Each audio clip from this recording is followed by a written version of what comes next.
الحمد لله الحمد لله الذي ابتعثنا لنخرج العباد من عبادة العباد إلى عبادة رب العباد. وصل اللهم على نبينا المصطفى وعلى حبيبنا المجتبى وعلى آله وصحبه ومن تبعهم بإحسان إلى يوم التناد. أما بعد، قد قال الله عز وجل في كتابه الكريم بعد أن أعوذ بالله من الشيطان الرجيم: يا أيها الذين آمنوا استعينوا بالصبر والصلاة إن الله مع الصابرين. قال النبي صلى الله عليه وسلم: لغدوة في سبيل الله أو روحة خير من الدنيا وما فيها، أو كما قال الصلاة والسلام. My dear respected brothers, friends, sisters, Allah Azza wa Jal is the one who controls everything. Allah Azza wa Jal is the one who allows the clouds in the heavens and the skies to move. Allah Azza wa Jal is the one who allows the planets in the cosmos to rotate. Allah Azza wa Jal, He is ultimately the one that is allowing all of us to exist. As we go through life, as we get older, as we go through experience and gain more knowledge, a person almost intrinsically starts to think that a lot of what I'm doing, if not everything that I'm doing in life, I control. I'm the one who does. I'm the one who goes to work. I am the one who earns. I am the one who struggles. I am the one who purchases food. I am the one who sustains my family. But ultimately speaking, my dear respected brothers, friends and sisters, it's Allah Azza wa Jalla that's doing all of it.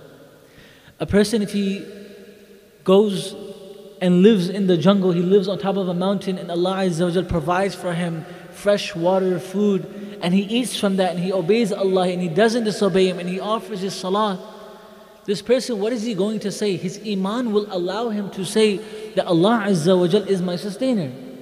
Now a person who goes to work every single day, works 12 hours, 10 hours, a person who has really no vacation, no PTO, now he takes his family or he takes his spouse, they go to the supermarket and they buy groceries. And they come home that night, and then the wife goes and cooks.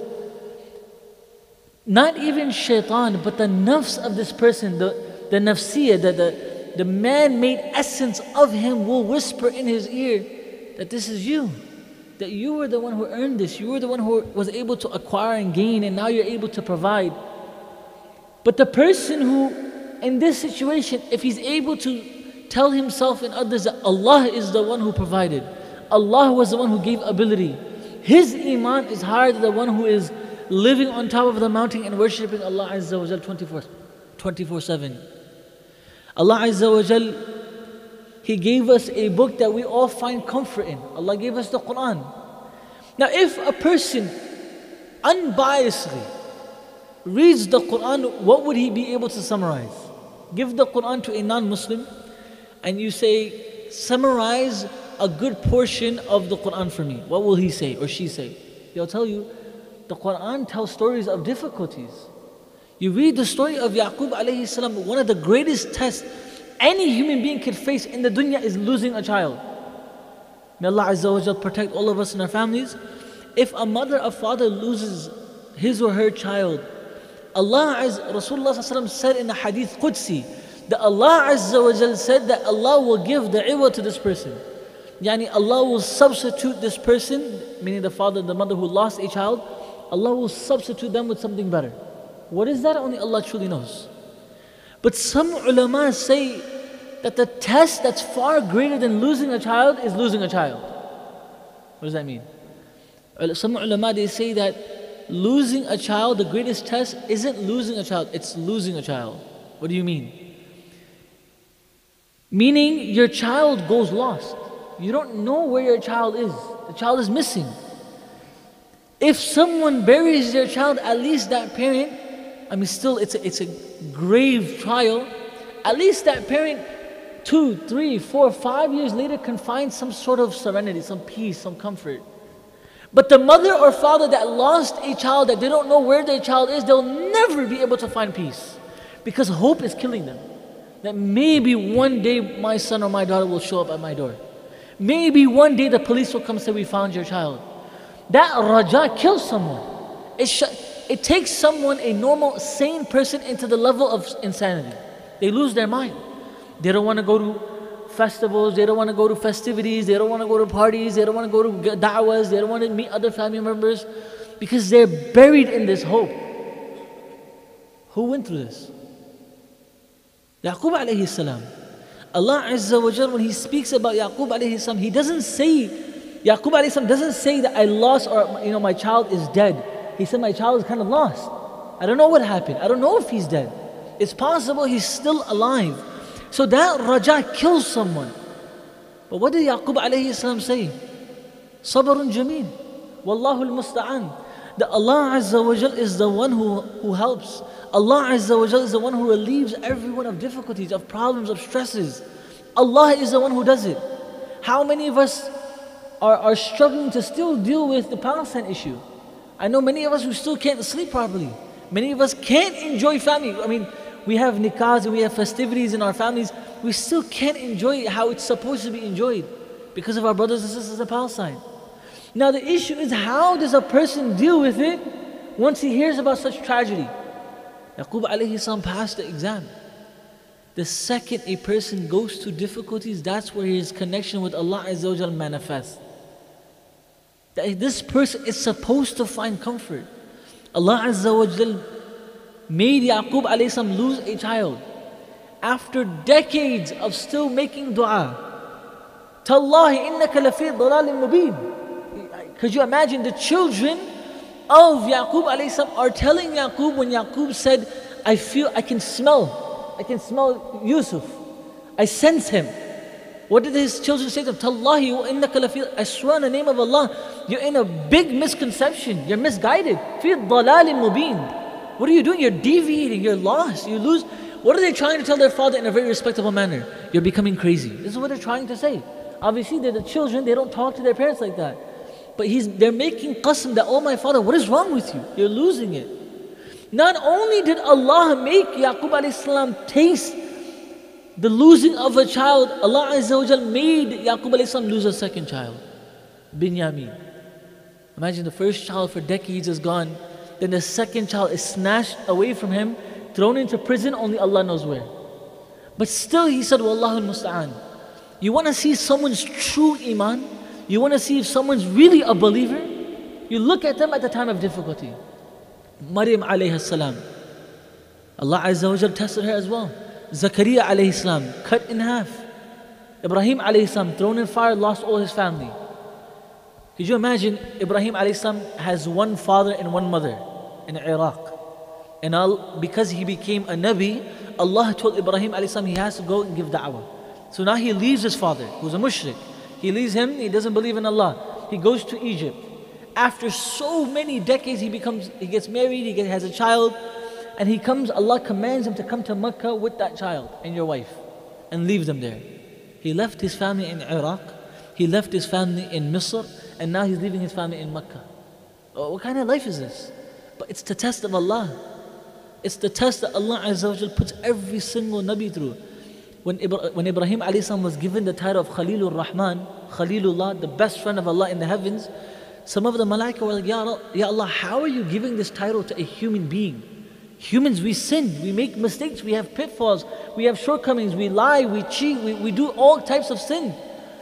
The malaika like, how is it possible that you gave a human that title? The best friend of Allah. So Allah tells the angel, go find out. This is in Al-Ghani, authentic narration. The angel comes down and he sits with Ibrahim alayhi salam as a human, in his human form. And this angel obviously is an angel. Angels are designated to praise Allah Azza wa Jal. This angel sits there and says, Subbuhun Quddusun Rabbuna wa Rabbul Malaikati wa Ruh. You know the Taraweeh supplication that we have hanging? This angel, he starts reciting this. Ibrahim alayhi salam looks at him and says, read it again. He goes through the whole thing, says, read it again. The angel says, no. Who are you to tell me what to do? I'm not reading it again. So Ibrahim alayhi salam tells him, what do you want? So the angel says, give me. At that time, Ibrahim alayhi salam was a shepherdman. He was taking care of sheep. Every prophet, tangent, every prophet, sometime in their life, they spent as shepherdsmen. We'll get to that maybe one other day. So Ibrahim alayhi salam had sheep. He said, give me a sheep. So Ibrahim alayhi salam gives him one sheep. And he reads it again, Subbuhun Quddusun Rabbuna wa Rabbul Malaikati wa Ruh. And he goes and he recites the entire dhikr. Ibrahim alayhi salam says, do it again. Say it again. The angel says no. The malak, he says no. Why would I recite it for you again? So he says, give me 2 sheep. So Ibrahim alayhi salam gives both of his sheep. The angel does it again. From the beginning to end. Ibrahim alayhi salam says, do it for the 4th time. Because the first time was free. The second time he gave 1 sheep. The third time he gave 2 sheep. The third time he says, do it. For the 4th time he says, do it again. One more time. Read it all one more time. The angel says, I will only do it for the 4th time if you give me all your sheep. Ibrahim alayhi salam on the spot gave him all 4 sheep. The angel, he recites it for the 4th time, goes back to the heavens, he says, now I understand. Why you gave him the title of Khalilur Rahman, that the best friend of Allah. A true friend, a true wali, a true believer is a person in times of difficulty, not in times of prosperity. In times of prosperity, everyone's a true believer. You go to Makkah, Medina, everyone there is in prosperity. So $5,000, $6,000, $10,000 on just Umrah tickets. Everyone, mashallah, is doing decently well. But it's in times of difficulty where a person's connection, ta'alluq with Allah Azza wa Jal is questioned. الَّذِينَ يُؤْمِنُونَ بِالْغَيْبِ. It's the first, when Allah Azza wa Jal describes a believer, the first literally page of the Quran, the one who believes in the unseen. Because when someone gets tested, he doesn't know, she doesn't know what's going to happen. I don't know what's going to happen in Palestine. I don't know what's going to happen in Gaza. I don't know what's going to happen between me and my spouse. I don't know any of the outcomes of my life. Nothing. But I believe and I trust Allah. الَّذِينَ أَلَا بِذِكْرِ اللَّهِ تَطْمَئِنُّ الْقُلُوبِ. That's what the ayah means. The ayah does not mean أَلَا بِذِكْرِ اللَّهِ تَطْمَئِنُّ الْقُلُوبِ. Is it not that a person remembers Allah and finds peace? The misconception is that whenever you're feeling sad or depressed, you sit in the corner of the masjid and you do Allahu Akbar, Allahu Akbar, Allahu Akbar, subhanallah. That's not what the ayah means. Allah bi dhikrillahi tatma'innul qulub means when the world is falling apart, you can sit and say, Alhamdulillah, Allah is on my side. I don't know what's going to be the outcome. I don't know what the solution is. I don't know when the solution or when the peace will be sent down from the heavens. I don't know. But I know it will come. I know Allah Azza wa Jal loves me. I know Allah Azza wa Jal has my side. When the Sahaba went into war and narrated in the Quran in Surah Al-Ahzab, Mata Nasrullah, Allah Azza wa Jal mentions that the Sahaba, the companions of Rasulullah were saying, when is the help of Allah going to come? And what did the Prophet ﷺ say? It's going to come. And it came. The help was going to come and it came. Rasulullah ﷺ in the times of Badr, why did he spend the entire night in ibadah? He's a prophet of Allah. If Allah Azza wa Jal willed it, that the Muslims will lose, that's it, khalas. This is determined by Allah. But still the Prophet ﷺ spent the entire night in ibadah. Spent the entire night in worship. Why? Because in times of difficulty, that's where we find our connection with Allah. How many times we make dua for things? Ya Allah, that school, that's the school I want to go to. And the first rejection we get is from that school.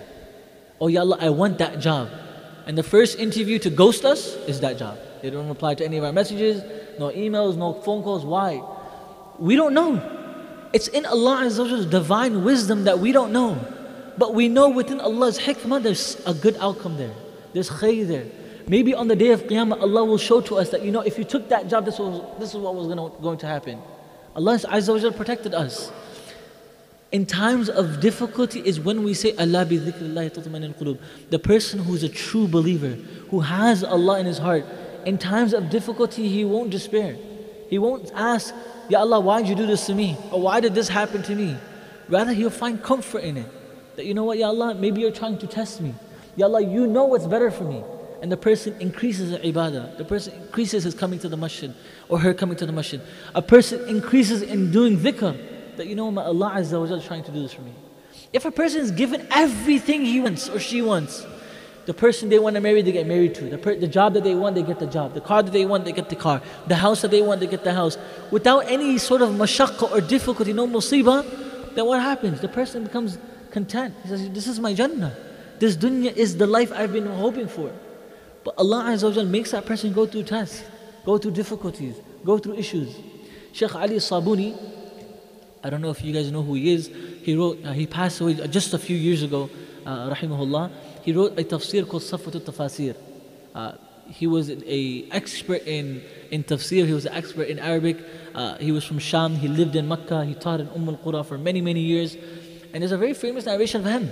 He says it himself, actually. Extremely religious. One of the pioneers, the juggernauts of our era. And Shaykh Sabuni, he says, Allah Azza wa Jal blessed me with a daughter. And he's just giving an example. He said, Allah Azza wa Jal blessed me with a daughter. Then after a few years, Allah Azza wa Jal blessed me with another daughter. And he said, I was grateful. Then Allah Azza wa Jal blessed me with another daughter. So I had 3 daughters. And we know the hadith of Rasulullah sallallahu alayhi wa sallam, the person who is able to raise 2 daughters. First it was 3. The hadith mentions 3 daughters. If a person is able, a father is able to raise 3 daughters in the dunya as righteous women, believers, and the daughters live righteous Muslim lives, the Prophet ﷺ says, I make qasam that this father will be standing with me on the day of Qiyamah. When judgment is taking place, could you imagine Allah Azza wa Jalla, the Prophet ﷺ never mentions anything about ulama. He doesn't mention anything about hufal. He doesn't mention anything about martyrs. He says the one who is able to raise 3 daughters on the day of Qiyamah when hisab is taking place, he will be next to me. And whose comfort can someone find except with Rasulullah ﷺ on the day of Qiyamah? So Shaykh Ali says, I was over the moon that the hadith, Allah Azza wa Jal blessed me with that hadith. My daughters got married. It was a huge blessing and I was blessed. But it still remained in my heart, I just wanted one son. This is all I wanted. So he said, what did I do? He said, I was given many job positions all over the world. So I took a job position specifically in Makkah, al-Qura, the university. I took the job. He said the reason why I took the job was so I can be in Kaaba, make dua every single day that Allah blesses me with a son. He said for many years I would sit in the Kaaba, because he lived there. I would sit at the Kaaba, make dua, make promises with Allah. He said over and over and over, eventually Allah Azza wa Jal blessed me. What happens after that time? After the person is blessed with the child, the 4th child who's a son, his gift that he was begging Allah for so many years was gifted to him. His shukr, his gratitude, his thankfulness to Allah increases. He's blessed. But now imagine, hypothetically speaking, if a person, he says the 1st child's son, the 2nd child's son, the 3rd child's son, the 4th child's daughter, and he never asks Allah, says, Ya Allah, whatever you give me, give me. You think he will have the same amount of gratitude and grace to Allah like the person who's been begging for so many years? No. The one who is begging Allah Azza wa Jalla for so many years, that person's level of thankfulness will be a far greater level. So the most important thing that we have to take away in our lives is not asking why is this happening. It's how can I build my connection with Allah? Because no one in the dunya deserved to be tested like how the Anbiya were tested. But they were tested. Anbiya shouldn't have been tested. But Allah tested them to see where their ta'alluq with Allah Azza wa Jal is. Where is their mahabbah? Where is their connection with Allah? A person might be going through such an issue that's causing him so much grief and pain every single day. And he says, Ya Allah, if you remove this from my life will be so much easier. So Allah blesses him or her and removes that difficulty. Few months later, another problem comes. Why? It's because Allah Azza wa Jalla wants that person's connection to be strong with Him. That is the only way. Believe me, if everyone had it easy, where it's peace, tranquility, money's coming left and right, everyone is in good health, I'm telling you, majority of the youngsters, all of us will be in Miami and Cancun and doing only Allah Azza wa Jalla knows what.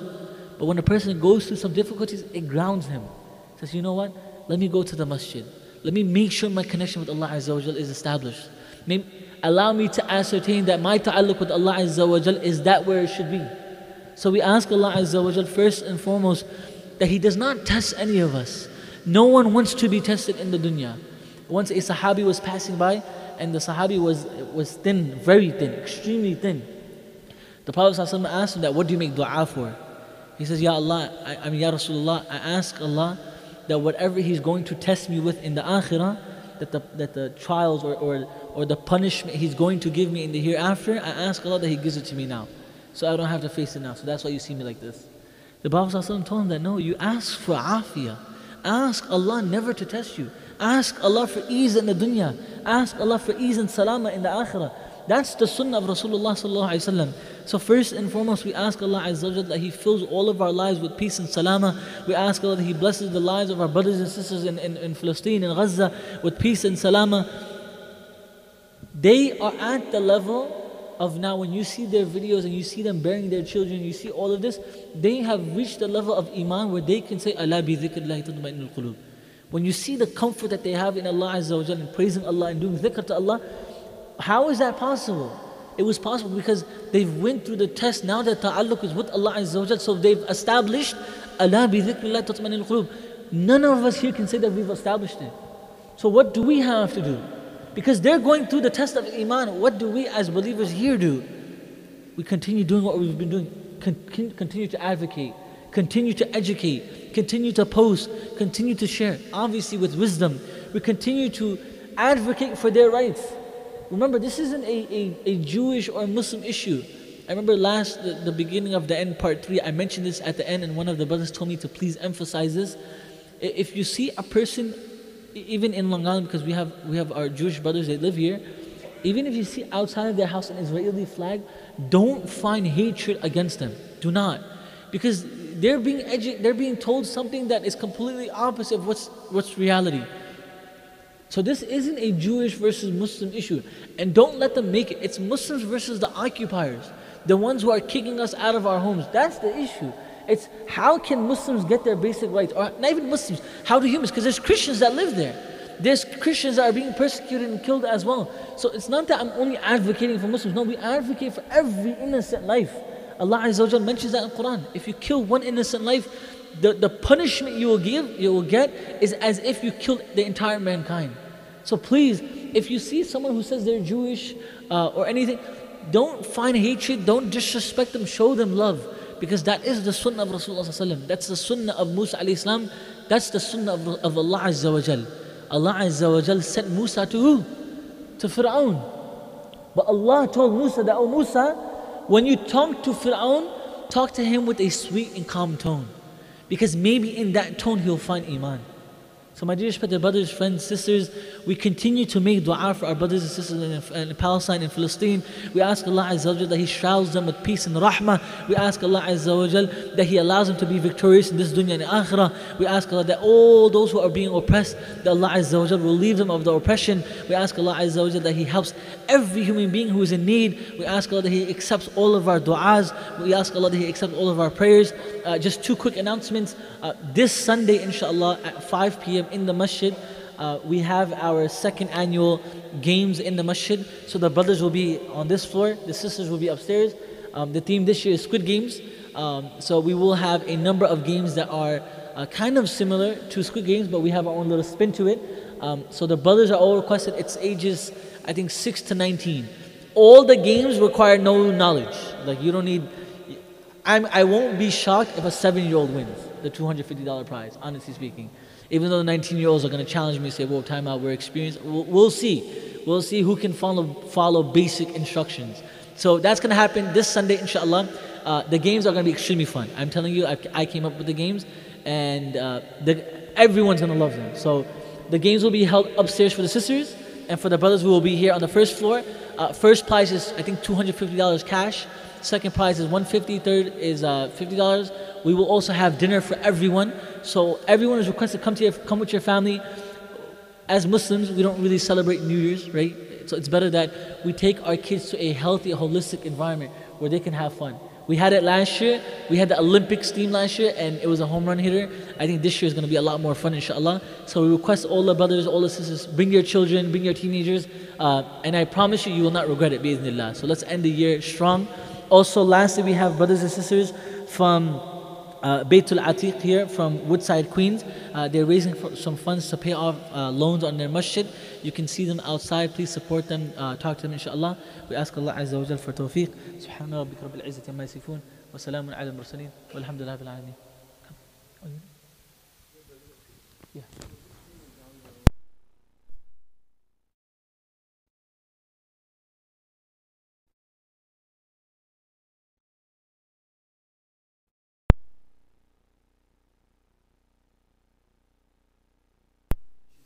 Okay. The brothers are requested on Leb Camp. Just be careful. Inshallah, we will address it hopefully after the holidays. But we request all the brothers and sisters who are parked or walking on Leb Camp. Leb Camp is the street behind me, the street in front of you. Be cautious, be courteous of the neighbors. Obviously, we have 2 Jumas, and all the roads get full. The parking lot is full, the church gets full, that street gets full, Broadway gets full. So please be courteous, be cautious, be respectful as well. Understand their position as well. The block does get busy. Inshallah, after the holidays, the masjid will speak to them and hopefully come to a resolution. But just be cautious of the neighbors, inshallah. We do not want to disrespect them or make them feel hurt. Anyway, oh, last, we need like 5 volunteers immediately after Juma Salah. Immediately after, just 5. We need to move something. So any of you who go to the gym, inshallah, 5 of you can come. Yes, we need you. Right after Salah.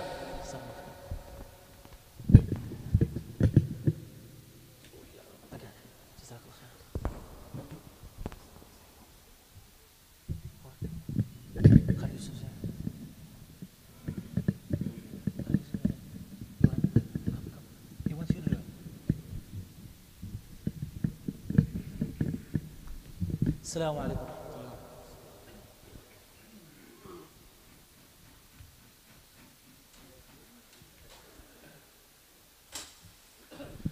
الله أكبر الله أكبر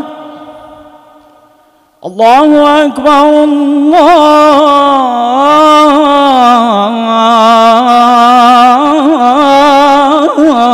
الله أكبر أشهد أن لا إله إلا الله أشهد أن لا إله إلا الله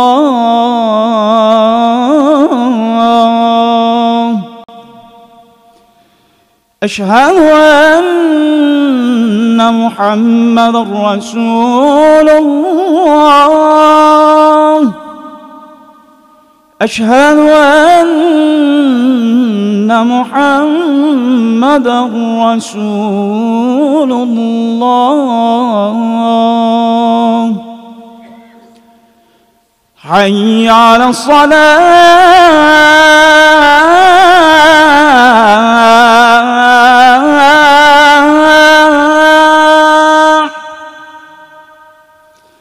حي على الصلاة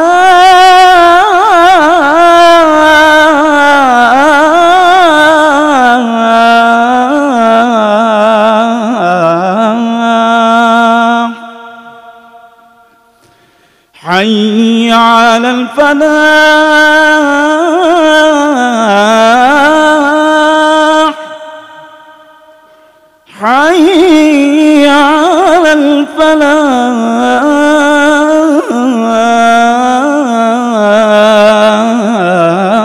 الفلاح الله أكبر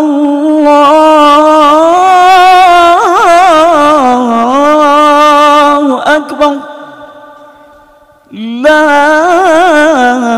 إله إلا الله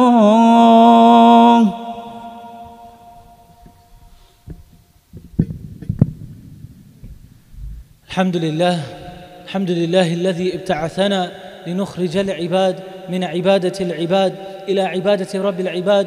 وصل اللهم على نبينا المصطفى وعلى حبيبنا المجتبى وعلى آله وصحبه ومن تبعهم بإحسان إلى يوم التناد. أما بعد، قد قال الله عز وجل في كتابه الكريم بعد أن أعوذ بالله من الشيطان الرجيم: يا أيها الذين آمنوا استعينوا بالصبر والصلاة إن الله مع الصابرين.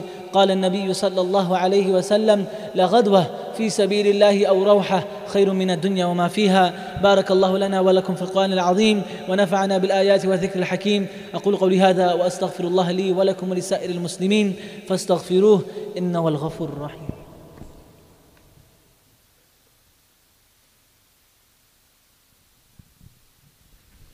إن الحمد لله نحمده ونستعينه ونستغفره ونؤمن به ونتوكل عليه ونعوذ بالله من شرور أنفسنا ومن سيئات أعمالنا. من يهده الله فلا مضل له ومن يضلل فلا هادي له. ونشهد أن لا إله إلا الله وحده لا شريك له ونشهد أن محمدًا عبده ورسوله. قال الله عز وجل: إن الله وملائكته يصلون على النبي يا أيها الذين آمنوا صلوا عليه وسلموا تسليما. اللهم صل على محمد وعلى آل محمد كما صليت على إبراهيم وعلى آل إبراهيم إنك حميد مجيد. اللهم ارض عن الخلفاء الراشدين أبي بكر وعمر وعثمان وعلي وعن سائر أصحاب نبينا أجمعين وأن معهم برحمتك وفضلك يا أرحم الراحمين. اللهم أعز الإسلام والمسلمين، اللهم أذل الشرك والمشركين، اللهم انصر إخواننا في فلسطين، اللهم انصر إخواننا في غزة، اللهم انصرهم في كل زمان ومكان يا رب العالمين. إن الله يأمر بالعدل والإحسان وإيتاء ذي القربى وينهى عن الفحشاء والمنكر والبغي يعظكم لعلكم تذكرون فاذكروه يذكركم وادعوه يستجب لكم ولذكر الله تعالى أعلى وأتم وأجل وأهم وأكبر. أقيموا الصلاة.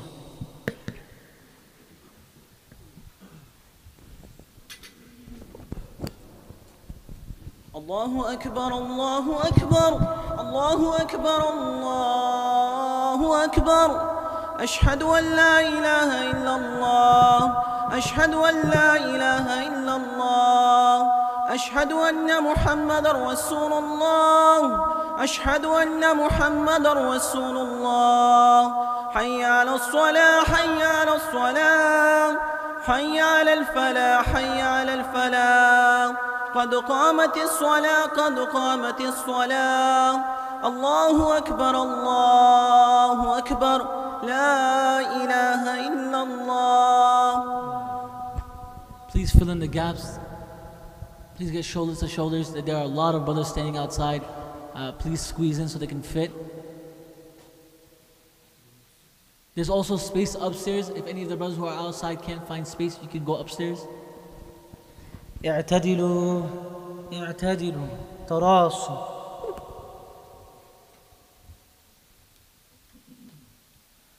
الله أكبر.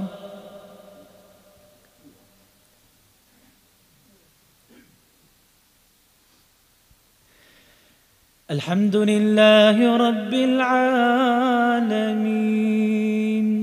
الرحمن الرحيم مالك يوم الدين إياك نعبد وإياك نستعين اهدنا الصراط المستقيم صراط الذين أنعمت عليهم غير المغضوب عليهم ولا الضالين.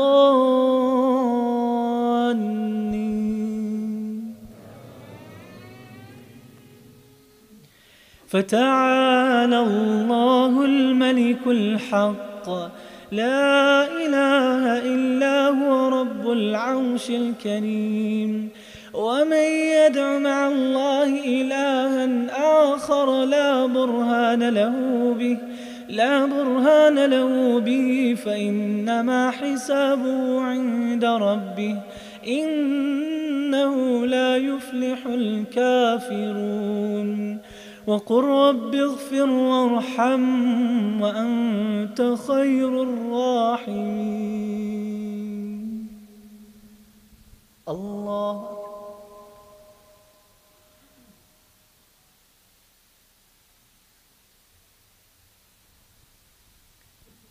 سمع الله لمن حميده. الله أكبر.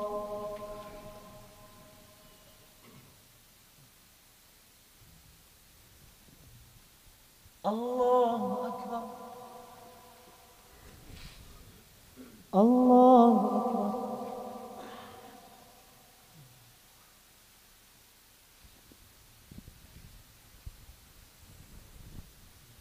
الله أكبر. الحمد لله رب العالمين الرحمن الرحيم مالك يوم الدين إياك نعبد وإياك نستعين اهدنا الصراط المستقيم صراط الذين أنعمت عليهم غير المغضوب عليهم ولا الضالين.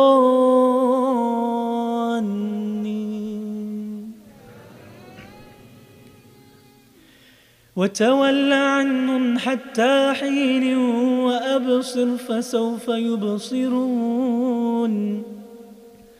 سبحان ربك رب العزة عما يصفون وسلام على المرسلين والحمد لله رب العالمين. الله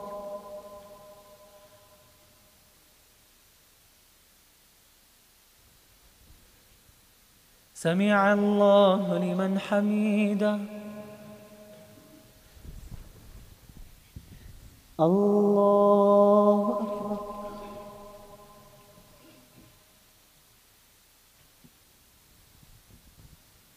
الله أكبر الله أكبر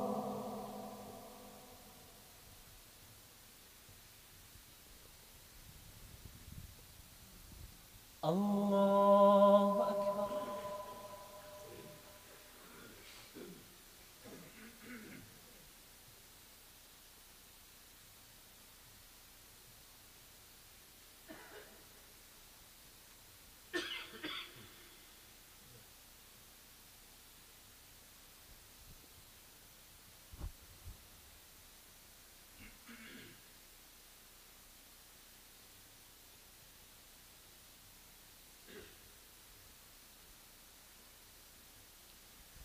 السلام عليكم ورحمة الله السلام عليكم ورحمة الله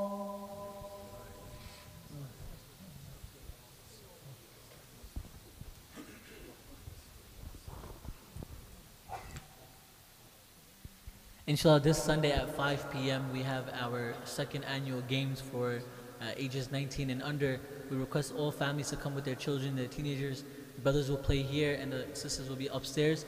The program starts at 5 on Sunday, and we will also have dinner for everyone. Also, the second announcement is we need at least 5 or 6 brothers immediately after the salah to go outside and help with a crate. Please see Brother Waqar or Brother An. We need 5 or 6 brothers immediately after salah to help us. Also, we request all the brothers, all the sisters to continue making dua for our brothers and sisters in Palestine. May Allah Azza wa Jal bless them and grant them salama. May Allah Azza wa Jal bless them with najat and fawz. We ask Allah Azza wa Jal that He makes them successful in this dunya. We ask Allah that He makes them successful in the akhirah. We ask Allah that He makes them victorious over their oppressors. We ask Allah Azza wa Jal that He relieve every